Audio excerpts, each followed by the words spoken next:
Hi, welcome to the Whitey White Guy Show. I'm Whitey, and as I try to figure out the lighting situation here, today I'm going to review a film called The Truman Show, which came out in, I believe, 1998.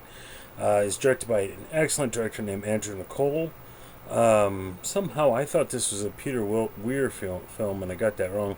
It stars Jim Carey, and what's interesting is that Jim Carrey, who had been known for these crazy over the top comedic roles, this was his first really dramatic role in a big film. And he crushed it. Just 7-Eleven crushed it. Ed Harris, Paul Giamatti, there's a bunch of people in this film. And a number of people who were, like Paul Giamatti was 1998 was lesser known. He went on to become a much bigger name. So this is when him and a number of people are coming up.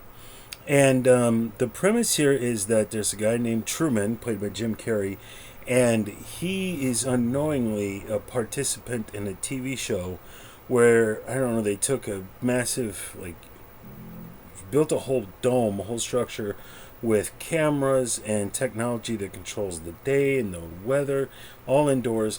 They created this whole world, and then the guy Truman that Jim Carrey plays was born into this world on live television, lives his whole life in this world having no clue it's not real, which is fascinating.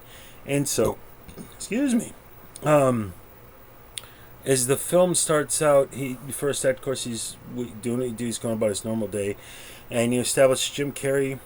He's got a best friend, a wife, a mom. You find out later he believes that his father passed away, accidentally drowned, even though it turns out he's still alive. And all these people around him are actors. And then as you get to know his world a bit, you then see things from Ed Harris's perspective. He's the producer of the show. Paul Giamatti's the guy that works the software, the switchboard to move, switch to camera B, switch to camera A. And then you get the head of the studio and all this stuff, and so you see both sides of this. You see this really interesting aspect of Ed Harris basically playing God in a way, because he created the whole world and controls the whole world in which Truman inhabits. And then you see things from Truman's perspective, having no clue his world is fake. His friends are fake. His family is fake. All this stuff, they're all actors. And that, man, the lighting is just going cray. I'm sorry about that. But anyway, so it's a really fascinating film. It is brilliantly directed. It looks gorgeous. There's interesting, like the clothing, even though the film came out in 1998, reflects a little more late 50s, early 60s, and very upper crust. Everybody's very clean cut. The society they live in, no crime, no violence. Everything's very clean, very orderly.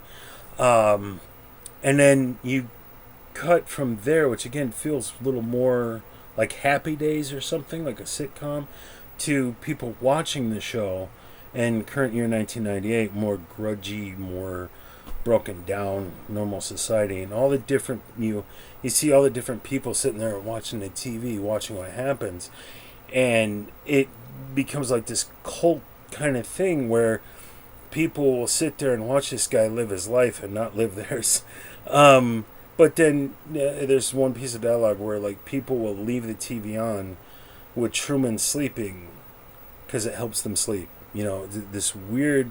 So it's almost like a god and a prophet kind of situation in a way. A lot of parallels, a lot of symbolism.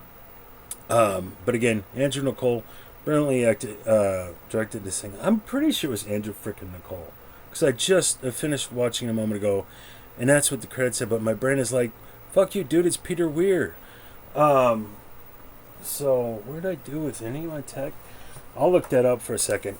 But it's a fascinating film. In 1998, I saw this in theaters, I'm pretty sure. I was a sophomore in high school. I appreciated it. I liked it. I liked what was being said, what it says about society, all this stuff. Now I'm an old fart, and I am just 12 days away from being 41, and God help me, do I relate to what this dude's going through. I got a bank over there. I rent an apartment here. I own a car. I'm out of work because of a back injury. I can go anywhere. I can't go anywhere because I can't be too far away from my stuff. So that Fight Club line, when the things you own you. Again, it's called Truman Show. It is a fantastic movie. Truman Show. I want to get this right because the guy who directed this crushed it. Absolutely crushed it. Great looking film. Peter Weir. So, Peter Weir directed, I thought so. Who's a fantastic English actor. Somehow Andrew Nicole was involved in this. I think he must have been a producer, maybe the writer. He did another favorite of mine called Lord of War, which was just fantastic. So, directed by Peter Weir, written by Andrew Nicole, produced by Scott Rudin, Andrew Nicole, Edward S. Feldman, Adam Schroeder. And it stars Jim Carey, Laura Linney, who's fantastic in this. Noah Emmerich. Who is he in this? Oh, it's got to be the redheaded guy. Natasha McElhone, Holland Taylor, Ed Harris. I thought so. He's the redheaded guy. He's the best friend. Really good actors, all of them. Noah did a great job. They all did a fantastic job. And this was, again, a breakout. Jim Carrey was well established as a comedic actor. This is his dramatic breakout and changed the trajectory of his career for a number of years and for the better. But again, so at one point, he's wandering down the street. He bumps into a homeless guy, realizes that's his dad, but it's not his dad. It's the actor who plays his dad, who broke back onto set after they killed him off in a previous season because he wanted to see the person he'd raised as his son. And that caused a fracas. And so there's a scene where Truman's like on the beach. He's sad and alone, and it starts raining, but it's not raining anywhere else. It's raining directly on him. So it's the rain machine is raining on him exclusively, and then 5 seconds later, the rest of the machine kicks on. And then at another point, there's a light for the dome. I don't know if it was a light or a camera. Broke loose, falls down, crashes in the street right next to him. And little by little, he's starting to realize something ain't right here. And starts to discover that his world isn't real. And then he had a girl he met in high school who he fell in love with. But then the show pushed the actress to be his wife onto him, where he didn't really want to get married to her, but he's a nice guy, so he couldn't say no. So he's in a fake marriage, even on not just within the concept of the story, but within the concept of the situation with the marriage. And then again, just little by little, he starts to realize this, the world he's living in isn't real. And so he goes to the Noah Emmerich guy, thinking that's his best friend, and tries to be like, I think a few people are following me. I'm driving on the road. All of a sudden, clickety-clack on the radio, and, he's picking up their transmissions, like aliens from space, and it's following him. Oh, he's taking a right on Monitor Street. Okay, he's going left, and he's like, that's me. And so it's really interesting stuff. And then he starts cracking up, realizing his world is fake, and what is going on here and what's real and what's not. And so at certain points, it's like, okay, the town isn't right. But then as he tries to get outside of the town, every time he goes around the corner, there's like a forest fire, and there's cops standing there. You can't keep going, sir. There's a forest fire. And then it's like, there's a leak at the plant. And it's like, he can't get out. He's trapped. And so now it's getting to like this claustrophobic situation. Everything he does is being watched. And so he has to like build a tunnel in his basement up through the, what would you call it? Like a closet. The one spot where there's no cameras in there.